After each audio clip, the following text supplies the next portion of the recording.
आज हम मौर्योत्तर काल से संबंधित प्रश्न पढ़ेंगे, ठीक ना। मौर्योत्तर काल से संबंधित प्रश्न पढ़ेंगे आज। सबसे पहले है कुषाण वंश के बारे में। मध्य एशिया के जो है कुषाण किस जाति के थे? यूची जाति के। यूची जाति थे। मध्य एशिया के कुषाण जो किस जाति से थे? यूची जाति के। यूची जाति से। मध्य एशिया कुषाण जो किस जाति से थे? यूची जाति के। यूची जाति से। मध्य एशिया के कुषाण थे किस जाति से? यूची जाति के। यूची जाति से थे। कुजूल कटफिशेस कुषाण शासक ने जो है सर्वप्रथम कैसी मुद्रा चलवाई थी? तांबे की सिक्के की। तांबे की सिक्के की। कुजूल कटफिशेस जो है कुषाण शासक था, कैसी मुद्रा चलवाया था? तांबे की सिक्के की। तांबे के सिक्के। कुजूल कटफिशेस कुषाण शासक थे तो कैसी मुद्रा चलवाया था? तांबे की सिक्के की। तांबे के सिक्के की। किस यवन शासक का नाम जो है कुजूल कटफिशेस के सिक्कों के पर मिलता है? हर्मियस का। किस यवन शासक का नाम जो है कुजूल कटफिशेस के सिक्के का मिलता है? हर्मियस का। किस यवन शासक का नाम जो है कुजूल कटफिशेस के सिक्कों का मिलता है? मिलता है। भारत में जो है भीम कटफिशेस को किसका वास्तविक संस्थापक माना जाता है? कुषाण शक्ति का। कुषाण शक्ति का। भारत में जो है भीम कटफिशेस को किसका जो है वास्तविक संस्थापक माना जाता है? कुषाण शक्ति का। कुषाण शक्ति का माना जाता है। कुषाण शासक भीम कटफिशेस को किस नाम से जाना जाता है? चेन काओ चेन। कुषाण शासक जो है भीम कटफिशेस को किस नाम से जाना जाता है? चेन काओ चेन। कुषाण शासक भीम कटफिशेस को किस नाम से जाना जाता है? चेन काओ चेन। किस शासक ने जो है भारत में स्वर्ण सिक्कों को प्रचलन नियमित उपयोग के लिए किया था? भीम कटफिशेस ने। किस शासक ने जो है भारत में स्वर्ण सिक्कों का प्रचलन नियमित उपयोग के लिए किया गया था? भीम कटफिशेस। किस शासक ने भारत में स्वर्ण सिक्कों के प्रचलन का नियमित उपयोग किया था? स्वर्ण सिक्का का नियमित उपयोग किसने किया था? भीम कटफिशेस। किसने किया था? भीम कटफिशेस ने किया था। आगे बताना है कुषाण शासक कनिष्क ने 78 ईस्वी में कौन सा संवत चलाया था? कुषाण शासक जो है कनिष्क ने जो है 78 ईस्वी में कौन सा संवत चलाया था? संवत चलाया था। कौन सा संवत चलाया था? कनिष्क का चीन के किस शासक के साथ जो है युद्ध हुआ था? पांच चाओ के साथ हुआ था। कनिष्क का जो है चीन के किस शासक के साथ युद्ध हुआ था? चीन के किस शासक के साथ जो है युद्ध हुआ था? कनिष्क के साथ पांच चाओ। चीन के शासक था पांच चाओ। चीन के शासक कौन था? पांच चाओ। कनिष्क का राजधानी क्या था? फिरोजपुर या मथुरा। कनिष्क का राजधानी कहाँ था? कनिष्क की राजधानी कहाँ था? फिरोजपुर और मथुरा। कनिष्क की राजधानी कहाँ थी? फिरोजपुर और मथुरा था। फिरोजपुर और मथुरा किसका राजधानी था? फिरोजपुर और मथुरा राजधानी किसका था? कनिष्क ने जो है किस स्थान को जीतकर कनिष्कपुर नामक नगर की स्थापना किया था? कश्मीर को। कनिष्क ने जो है किस स्थान को जीतकर कनिष्कपुर नामक नगर का स्थापना किया था? कश्मीर। कनिष्कपुर नामक स्थान नगर क्या था? कश्मीर। कनिष्क ने किस स्थान को जीतकर जो है कनिष्कपुर नामक नगर की स्थापना किया था? कश्मीर को। शक संवत पर जो है आधारित राष्ट्रीय पंचांग का एक चैत्र जो है ग्रेगोरियन कैलेंडर पर आधारित है, जो कि 365 दिन के सामान्य वर्ष की किन तिथियों के अनुरूप होता है? 22 मार्च। 365 दिन के सामान्य वर्ष किन तिथियों के अनुरूप होता है? 22 मार्च। जो है द्वितीय अशोक भी कहा गया है कनिष्क को। किस कुषाण शासक को जो है द्वितीय अशोक कहा गया है? कनिष्क को। द्वितीय अशोक किसे कहा गया है? द्वितीय अशोक किसे कहा गया है? कनिष्क को कहा गया है। आगे है कनिष्क के शासन काल में जो है किस कला शैली का जन्म हुआ है? गंधार और मथुरा कला शैली का। कनिष्क के शासन काल में जो है किस कला शैली का जन्म हुआ है? गंधार और मथुरा कला शैली। कनिष्क के शासन काल में किस कला शैली का जन्म हुआ है? गंधार और मथुरा कला शैली। कौन जो है कुषाण शासक कनिष्क का राजवैद्य था? आयुर्वेद चरक। चरक नहीं बोली। कौन जो है कुषाण शासक कनिष्क का राजभाई था? चरक। चरक। कनिष्क का राजभाई कौन थे? चरक। चरक थे। कनिष्क का राजभाई कौन थे? चरक। सर्वाधिक शुद्ध उसमें जीवक था वो। सर्वाधिक शुद्ध स्वर्ण सिक्के किसने से जारी किया था? कुषाणों के द्वारा। सर्वाधिक शुद्ध सिक्का किसने जारी किया था? कुषाणों के द्वारा। कुषाणों के द्वारा। सर्वाधिक जो है शुद्ध सिक्का किसने जारी किया था? कुषाणों ने। कुषाणों ने जारी किया था। भारत के भारतीयों के लिए जो है सिल्क मार्ग को किसके द्वारा प्रारंभ किया गया था? कनिष्क के द्वारा। कनिष्क द्वारा। सिल्क मार्ग सिल्क मार्ग जो है किसके द्वारा शुरू किया गया था? कुषाणों के द्वारा। कनिष्क के द्वारा। ये जो है सिल्क मार्ग को किसके द्वारा प्रारंभ किया गया था? कनिष्क के द्वारा। कनिष्क के द्वारा। भारत के जो है भारत के लिए जो है सिल्क मार्ग किसके द्वारा प्रारंभ किया गया था? कनिष्क के द्वारा। कनिष्क के द्वारा। किस कुषाण शासक की मुद्राओं पर जो है शिव और बैल की आकृति उत्कीर्ण है? वासुदेव की। वासुदेव की। किसका है? वासुदेव की। किस कुषाण शासक की मुद्राओं पर जो है शिव और बैल की आकृति उत्कीर्ण है? वासुदेव की। वासुदेव की। किस कुषाण शासक का जो है मुद्राओं पर शिव और बैल की आकृति उत्कीर्ण है? वासुदेव। वासुदेव। कुषाण शासक द्वारा जो है देवपुत्र की उपाधि किसके द्वारा प्राप्त किया गया था? चीनियों से। हाँ, चीनियों से। देवपुत्र की उपाधि किसके द्वारा प्राप्त किया गया था? चीनियों से। चीनियों से। कुषाण शासक द्वारा जो है देवपुत्र की उपाधि किसके द्वारा प्राप्त किया गया था? चीनियों से। कुषाण शासक को देवपुत्र कहा गया था। किसके द्वारा उपाधि दिया गया था? चीनियों से। चीनियों ने दिया था।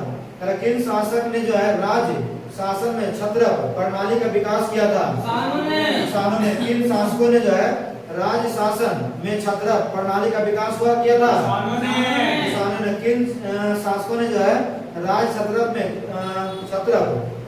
राज्य शासन में जो है क्षत्रप प्रणाली का विकास किया था? कुषाण। मौर्योत्तर कालीन आर्थिक स्थिति यानी क्या स्थिति था उस संबंधित प्रश्न है। मौर्योत्तर कालीन आर्थिक स्थिति संबंधित प्रश्न। अब आगे है मौर्योत्तर काल में प्राचीन अक्षनीवी प्रणाली का संबंध किससे था? भूदान से। भूमिदान से। भूमिदान से। मौर्योत्तर काल में जो है प्रचलित काल में जो है प्रचलित अक्षय नीवी प्रणाली का संबंध किससे था? भूमिदान से। भूमिदान से। 45 ईस्वी में जो है किसने पश्चिमी एशिया से भारत आने के लिए मानसूनी समुद्री रास्ते की खोज किया था? हिप्पालस ने। हिप्पालस ने किया था। किसने किया था? हिप्पालस ने। किसने किया था? हिप्पालस ने। 45 ईस्वी में जो है किसने जो है पश्चिम एशिया से भारत आने के लिए मानसूनी समुद्री रास्ते की खोज किया था? हिप्पालस ने। 45 ईस्वी में किसने जो है पश्चिम एशिया से भारत आने के लिए मानसूनी समुद्री रास्ते की खोज किया था? हिप्पालस ने। हिप्पालस ने खोज किया था। हिप्पालस ने। किसने खोज किया था? हिप्पालस ने। हिप्पालस ने। चीन से जो है ईरान और पश्चिम एशिया तक जाने वाले रेशम मार्ग पर किसका नियंत्रण था? कुषाणों का। चीन से ईरान और पश्चिम एशिया में जो जाता था रेशम मार्ग उस पर नियंत्रण किसका था? कुषाणों का। किसका नियंत्रण था? कुषाणों का। किसका नियंत्रण था? कुषाणों का। रेशम मार्ग पर किसका नियंत्रण था? कुषाणों का। कुषाणों का।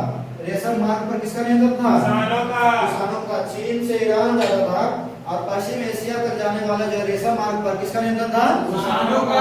कुषाणों का। चीन से ईरान तथा पश्चिम एशिया तक जाने वाले रेशम मार्ग का किसका नियंत्रण था?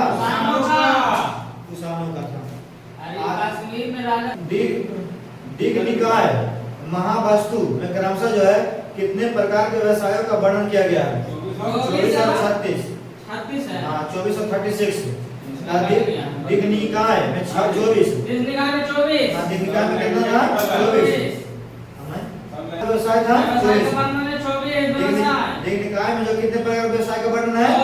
24। अब महावस्तु में कितने प्रकार के व्यवसाय का वर्णन है? 37। महावस्तु में जो है महावस्तु में कितने प्रकार के व्यवसाय का वर्णन है? 37। जातक ग्रंथों में कितनी श्रेणियों का उल्लेख मिलता है? 18 श्रेणियों का। 18 श्रेणियों का। जातक ग्रंथों में जो कितनी श्रेणियों का उल्लेख मिलता है? 18 श्रेणियों का। 18 श्रेणियों का। जातक ग्रंथों में जो कितनी श्रेणियों का उल्लेख मिलता है? 18 श्रेणियों का।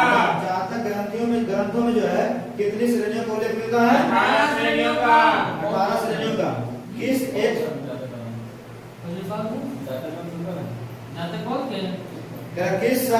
एक स्थान से जो है रोमन बस्ती का अवशेष मिला है?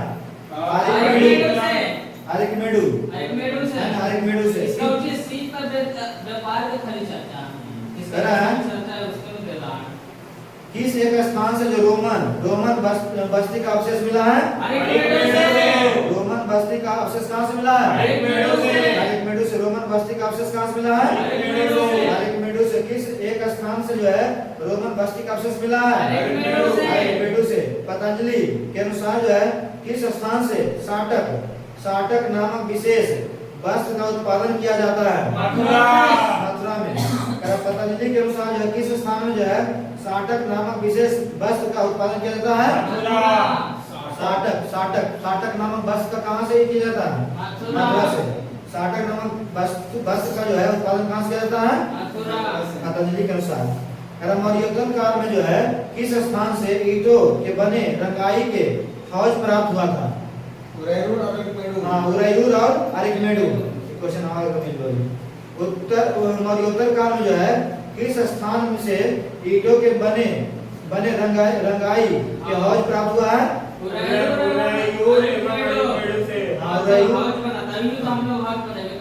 उरैयूर और अरिकमेडू। मौर्योत्तर काल में जो है किस स्थान से ईंटों के बने रंगाई के हौज प्राप्त हुआ है? उरैयूर और अरिकमेडू से। मौर्योत्तर काल में जो है किस स्थान से ईंटों के बने रंगाई का हौज प्राप्त हुआ है? उरैयूर और अरिकमेडू से। मौर्योत्तर काल में किसे जो है गंगाई कहा जाता है? मलमल को, है ना। मौर्योत्तर काल में जो किसे गंगाई कहा जाता था? मलमल को। गंगाई किसे कहा जाता था? मलमल को। मौर्योत्तर काल में जो है गंगाई किसे कहा जाता था? मलमल को। मलमल को क्या कहा जाता था? गंगाई। मलमल को जो है मौर्योत्तर काल में क्या कहा जाता था? गंगाई। आंध्र क्षेत्र में जो है करीमनगर आंध्र क्षेत्र में करीमनगर एवं नलगोंडा जिला किस उद्योग के लिए प्रसिद्ध है? लौह इस्पात के लिए। आंध्र प्रदेश में जो है करीमनगर नलगोंडा जिला किस उद्योग से लिए है? लौह इस्पात के लिए। किस कहाँ से आगे है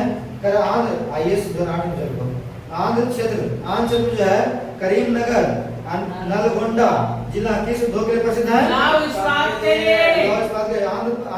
आंध्र क्षेत्र में जो है करीमनगर नलगोंडा जिला किसके लिए प्रसिद्ध है? लौह इस्पात के लिए। आंध्र क्षेत्र में जो है करीमनगर नलगोंडा किसके लिए प्रसिद्ध है? लौह इस्पात के लिए। आंध्र क्षेत्र में करीमनगर नलगोंडा जो जिला जो किसके लिए प्रसिद्ध है? लौह इस्पात के लिए। मौर्योत्तर काल में किस क्षेत्र को अरियाका कहा जाता है? काठियावाड़ को। मौर्योत्तर काल में जो है किस क्षेत्र को अरियाका कहा जाता था? काठियावाड़ को। और किस नाम से जाना जाता था? अरियाका। काठियावाड़ को और किस नाम से जाना जाता था? अरियाका। मौर्योत्तर काल में जो है अरियाका को क्या कहा जाता था?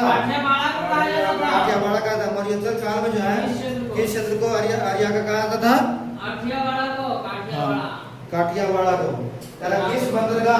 किस बंदरगाह से जो है मोती प्राप्त होता था? पेरीमोला बंदरगाह से। किस बंदरगाह से मोती प्राप्त होता था? पेरीमोला बंदरगाह। किस बंदरगाह से जो है मोती प्राप्त होता था? पेरीमोला बंदरगाह। किस बंदरगाह से मोती प्राप्त होता था?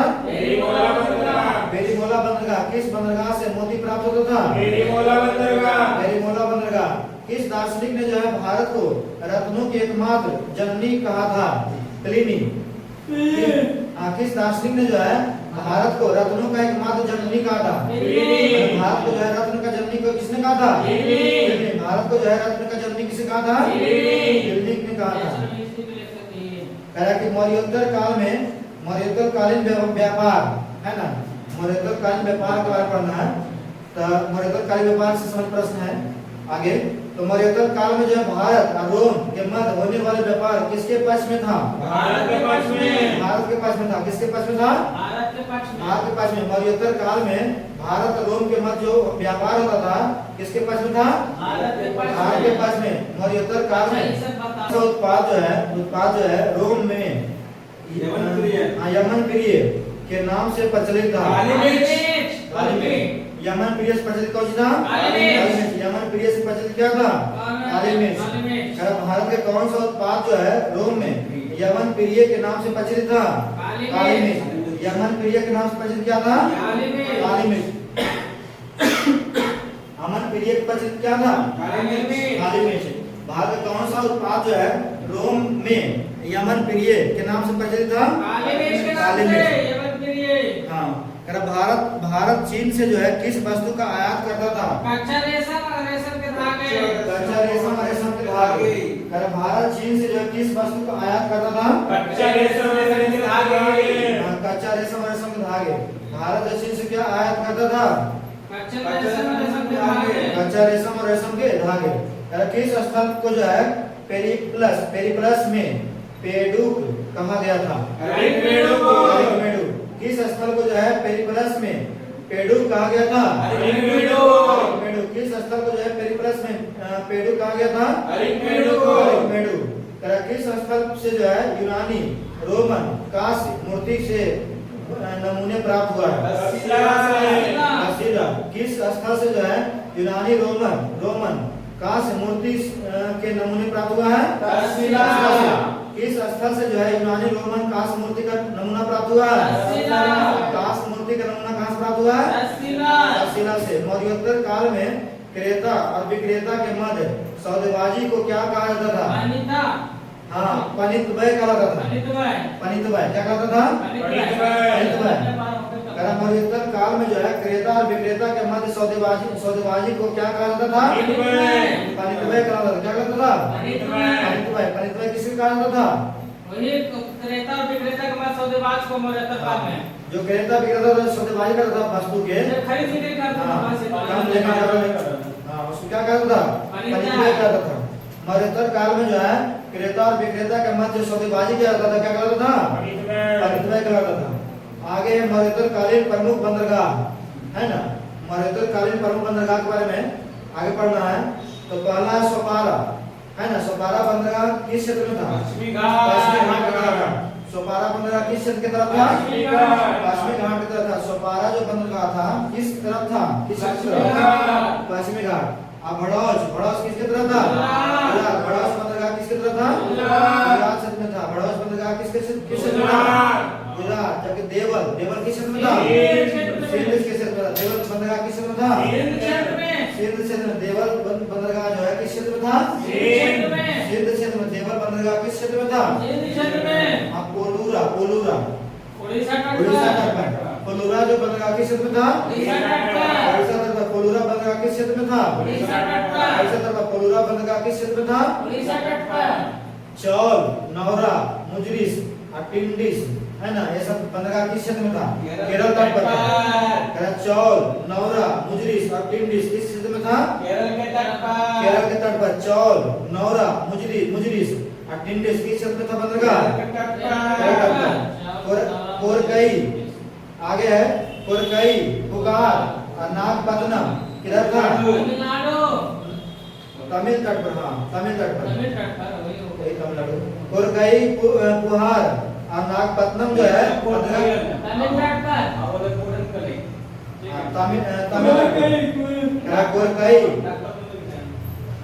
कोरकई पुहार और नागपट्टनम बंदरगाह जो था किस क्षेत्र में था तमिल तट पर। मसूलीपट्टनम साइला और कोंडके किधर आंध्र मसूलीपट्टनम साइला और कोंडले किधर है आंध्र पर। मौर्योत्तर कालीन सिक्के है ना। मौर्योत्तर काल में जब तांबे के सिक्के को क्या कहा जाता था काकनी कहता था। क्या कहता था काकनी। मौर्योत्तर काल में जो है तांबे के सिक्के को क्या कहा जाता था मौर्योत्तर काल में जो तांबे के सिक्के को क्या कहा जाता था काकनी। हिंद ईरानी शासकों द्वारा जो है चलाए गए सोने के सिक्के का वजन है ना कितना होता था 133 ग्राम। हाँ 133 ग्राम होता था। कितना ग्राम होता था 133 ग्राम। हिंद यूनानी शासक द्वारा जो है सोना की सिक्का चलाया गया था। कितना ग्राम वजन होता था 133 ग्राम का वजन होता था। कितना ग्राम का वजन होता था 133 ग्राम। फिर से बताइएगा मध्य एशिया में के जो है कुषाण किस जाति के थे फजूल कटफिशेस। कुषाण शासक जो है सर्वप्रथम कैसी मुद्रा चलवाई थी चलाए थे तांबा का सही है तांबे के सिक्के का बताना आनंद। किस यवन शासक का नाम, की सलाह नहीं है। किस यवन शासक का नाम जो है कुजुल कटफिसेस? बोला बताइए आगे। कह रहा कि किस यवन शासक का नाम जो है कुजुल कटफिसेस के सिक्के पर मिलता है? सही, हर्मियस का। आगे बताना। भारत में जो है किस कटफिसेस को किसका वास्तविक संस्थापक माना जाता है? भारत में भीम कटफिसेस को जो है किसका वास्तविक संस्थापक माना जाता है? कुषाण शासक का। आगे बताइए। कुषाण शासक भीम कटफिसेस को जो है किस नाम से जाना जाता है? किस नाम से जाना जाता है? इसको अच्छा नाम है। कुषाण शासक भीम कटफिसेस को जो है किस नाम से जाना जाता है? तू बताओ। सही, चेन का चेन। आगे आगे बताओ। करा किस शासक ने जो है, किस शासक ने भारत में स्वर्ण सिक्कों का प्रचलन नियमित उपयोग के लिए किया था? हैं? ना। शासक का लेकिन कौन था? भीम भीम कटफिसेस था। भीम भी कटफिसेस। सही है, कुषाण शासक सही है, लेकिन कौन था? तो भीम आगे बताना कटफिसेस। है। तेरा कुषाण शासक कनिष्क जो है, कनिष्क जो है, आगे बताना है। कुषाण शासक कनिष्क ने 78 ईस्वी में कौन सा संवत चलाया था? हाँ, शक संवत। आगे बताइए। कनिष्क का चीन के जो है किस शासक के साथ युद्ध हुआ था? चीन का कौन शासक था? चांग कौन? बताइए। चेन माओ। बताओ। सही है। चेन पाओ चेन। पांच चाओ। पांच चाओ।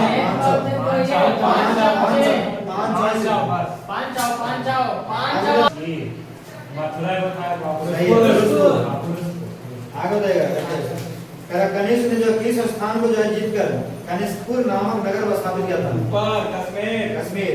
शक संवत पर जो आधारित राष्ट्रीय पंचांग वो एक चैत्र माह को जो है ग्रेगोरियन कैलेंडर पर जो है 365 दिन के समान होता है। किस तिथि को होता है? 22 मार्च को। 22 मार्च। आगे बताना। किस कुषाण शासक को जो है, किस कुषाण शासक को जो है द्वितीय अशोक भी कहा जाता है? बताओ आनंद। कनिष्क को। आगे। कनिष्क के शासनकाल में किस कला शैली का जन्म हुआ था? गंधार मथुरा कला। आगे बताना है। कुषाण शासक कनिष्क का राजवैद्य कौन थे? जीवक में चरक था। चरक। सर्वाधिक शुद्ध आगे सर्वाधिक शुद्ध स्वर्ण सिक्के किसके द्वारा जारी किया गया था? भारत आगे भारत के भारतीयों के लिए जो है सिल्क मार्ग को किसके द्वारा प्रारंभ किया गया था? कनिष्क के द्वारा। किस आगे किस कुषाण शासक की मुद्राओं पर जो है शिव और बैल की आकृति उत्कीर्ण था? वासुदेव। आगे बताना है। कुषाण शासकों द्वारा जो है देवपुत्र की उपाधि किससे प्राप्त हुआ? चीनियों से। आगे बताना है। किस शासक ने जो है राज्य शासन में छत्रक प्रणाली का विकास किया गया था? किस शासक ने जो है राज्य शासक में छत्रक प्रणाली का विकास किया था? कुषाण शासक ने। आगे है, आगे बताएगा। मौर्योत्तर काल में प्रचलित अच्छ-निवि प्रणाली का संबंध किससे था? अच्छ-निवि प्रणाली का बताओ ना। मौर्योत्तर काल में जो प्रचलित अच्छ-निवि प्रणाली का संबंध किससे था? बहुत अच्छा चीज है। भूमिदान से था। 45 ईस्वी में जो है किसने पश्चिमी एशिया से भारत आने के लिए मानसूनी समुद्री रास्ते खोज किया था? खास नाम है, इस नाम है हिप्पलास ने। आगे बताइए। चीन से जो है चीन से ईरान और पश्चिम एशिया तक जाने वाला रेशम मार्ग कुषाण। आगे बताइएगा। कनिष्क कुषाण अलग था? नहीं, कुषाण वंश में कनिष्क सबसे महान शासक है।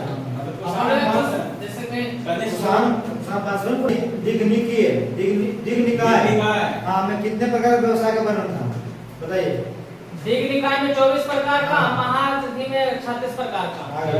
जातक ग्रंथों में जो है जातक ग्रंथों में कितनी श्रेणी का उल्लेख मिलता है? 18 श्रेणी का। किस एक स्थान से जो है रोमन बस्ती का अवशेष मिला है? पतंजलि के अनुसार जो है किस स्थान में जो है साटक नामक विशेष वस्त्र का उत्पादन किया गया है? मथुरा। सही है, मथुरा से। आगे बताना, मौर्योत्तर काल में जो है किस स्थान से ईंटों के बने रंगाई के हौज प्राप्त हुआ है? तो बताओ। हाँ सही है, आर्किमेडू और उरायूर। आर्किमेडू उरायूर। आगे बताना है, मौर्योत्तर काल में जो किसे गंगाई कहा गया जाता था? गंगाई किसे कहा जाता था? इससे कपड़ा खोला जाए। कौन कपड़ा था? मलमल। मलमल कपड़ा। मलमल का आगे कपड़ा। आंध्र क्षेत्र में करीमनगर और नलगोंडा जिला किस उद्योग में प्रसिद्ध था? लाहौर के लिए। किस बंदरगाह में से जो है मोती प्राप्त होता था? किस बंदरगाह से जो है मोती प्राप्त होता था? यही करके। हाँ आगे। पेरी पेरीमोला बंदरगाह। आगे है, बताइएगा, आप ही बताइएगा, किस दार्शनिक ने जो है भारत को रत्नों के एकमात्र जननी कहा गया था? किस दार्शनिक को? हाँ, किस भारत के कौन दार्शनिक था? भारत को ना रत्नों का एकमात्र जननी कहा था। भारत जो है रत्न का जननी है, जो रत्न का विकास बहुत से रहे तो जननी बोला था। कौन बोला था? कौन बोला था? वही दिल्ली का नेशनलिस्ट ही था। आगे, मौर्योत्तर काल में जो है भारत और रोम के मध्य होने वाला व्यापार किसके पक्ष में था? भारत के पास में। आगे बताना, भारत का कौन सा उत्पाद जो है रोम में यवन प्रिय के नाम से प्रचलित था? यवन प्रिय वही बल्किया। शाम को चल हम बोलिए। काली मिर्च के नाम से। कितने कहे? नहीं सुनना है। भारत सुनो ना, बस आगे सुनिए भी। भारत चीन से जो है किन वस्तुओं का आयात करता था? भारत चीन से जो है किस वस्तु का आयात करता था? भारत चीन से कौन सा वस्तु लाता था? कच्चा रेशम कपड़ा लाता था, धागा। कच्चा रेशम नहीं लाता था। कच्चा रेशम और रेशम के धागा। आगे किस स्थल को जो है पेरिप्लस में पेडू कहा गया था? पेरिप्लस में पेडू से जो है यूनानी रोमन कांस्य मूर्तियों का नमूना प्राप्त हुआ। किस स्थल से जो है यूनानी रोमन कांस्य मूर्तियों से नमूना प्राप्त हुआ? तहसीलस। हाँ आगे बताइए, मौर्योत्तर काल में क्रेता विक्रेता का मध्य सौदेबाजी को क्या कहा जाता था? सही, पानीपत कहा जाता था। आगे कहते हैं, सोपारा जो बंदरगाह था किस क्षेत्र में पड़ता था? सोपारा पड़ता था गुजरात। नहीं, गुजरात के लायक पश्चिमी घाट। हाँ सही है, बड़ौज ये खाते था वहाँ। गुजरात गुजरात में है, ये जगह है। आगे देवर सिंध कोलूरा उड़ीसा का। और आगे बताना चौल नौरा कुजरिस टिंडिस केरल। आगे कोरकई कुहारा नागपट्टनम तमिलनाडु।